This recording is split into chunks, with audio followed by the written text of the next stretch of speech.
আসসালামু আলাইকুম বন্ধুরা, সবাই কেমন আছেন? আশা করি সবাই ভালো আছেন। এই যে দেখতেছেন এই খুঁটি, বুঝছেন বন্ধুরা, 80-র দশকে তৈরি, কিন্তু এই খুঁটিগুলো অনেক ভালো মজবুত। আজকে থেকে 45-50 বছর হয়ে গেছে, খুঁটিগুলো এখনও অক্ষত আছে। কিসের জন্য অক্ষত আছে? এগুলোর মধ্যে মাল মেডিসিন ভালো দিছে। এখন যে কোম্পানি, যে সংস্থা এটা তৈরি করছে, অবশ্যই তার সুনাম করতেছে যারা যারা এই খুঁটিগুলো ব্যবহার করছে। তাহলে আমাদের কি করতে হবে? প্রত্যেকটা জিনিস সুনামধন্যভাবে তৈরি করতে হবে, যেন পরবর্তী প্রজন্ম যেন যে কোনো সংস্থার, যে কোনো প্রতিষ্ঠানের যেন সুনাম করে বন্ধুরা।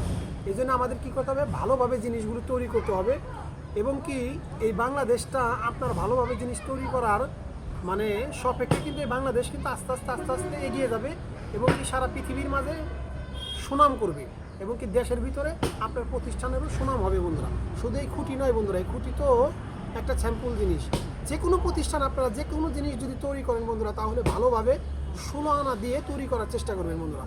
তাহলে সুনামের সাথে আপনার প্রতিষ্ঠানের সুনাম হবে। আর যদি আপনি দুর্নাম করেন, তাহলে আপনি অর্থদণ্ড তো করবেন এবং কি আপনি দুর্নামের ভাগিদার হবেন। আল্লাহ তাআলাও কিন্তু আপনাকে পছন্দ করবে না বন্ধুরা। এই জন্য আমাদের সবসময় চেষ্টা করতে হবে 16 আনা দিয়ে, যে আমরা যে কোনো প্রতিষ্ঠান, যে কোনো ছোটো ছোটো প্রতিষ্ঠান হোক, ক্ষুদ্র প্রতিষ্ঠান হোক, বৃহত্তর বড় প্রতিষ্ঠান হোক, সবসময় আমরা 16 আনা দিয়ে এবং কি ভালো কিছু তৈরি করব এবং কি মানুষের কল্যাণের জন্য তৈরি করব। তাহলে কিন্তু বন্ধুরা এবাদত হবে, আপনার জিনিসটাও বিক্রি হবে, আপনার প্রতিষ্ঠানও সুনামের সাথে নাম করবে এবং কি আল্লাহ তাআলা প্রতিষ্ঠানকে আরও কিন্তু অনেক অনেক অনেক অনেক বড় করবে।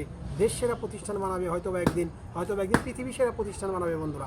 আর আমাদের পরবর্তী প্রজন্ম ভালো কিছু পাবে এবং কি 50 বছর পরে যেও এই খুঁটির মতো মানুষ কিন্তু সুনাম করবে আপনার প্রতিষ্ঠানে।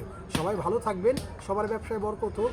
সারা পৃথিবীতে এই আপনার ব্যবসার যে ব্যবসাগুলো যারা করেন, এই ব্যবসার সুনাম হোক। আল্লাহ সবাইকে ভালো রাখুক, সুস্থ রাখুক। আসসালামু আলাইকুম ওয়া রাহমাতুল্লাহি ওয়া বারাকাতুহু।